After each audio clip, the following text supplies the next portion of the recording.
This is a piece that is at the very beginning of its journey, and my pieces usually start with an image and some investigative questions. For this particular one, I knew that there was a sea witch, and I knew that there was a girl who had a sea witch, and sometimes the sea witch would take her and drag her down to the bottom of the ocean.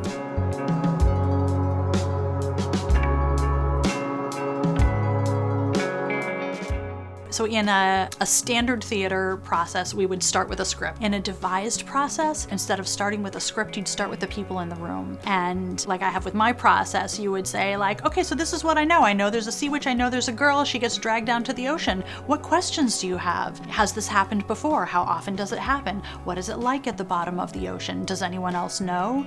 And so we work on answering those questions throughout the process, and then from those answers I sew together a script.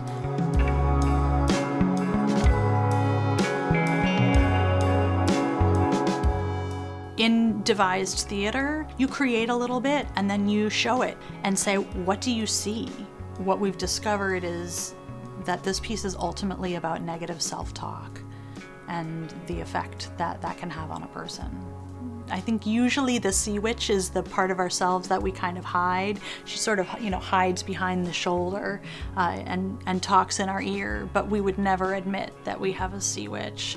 And I think it would be nice if people are like, oh yeah, that's me, that's how I feel. I didn't realize that I had a sea witch.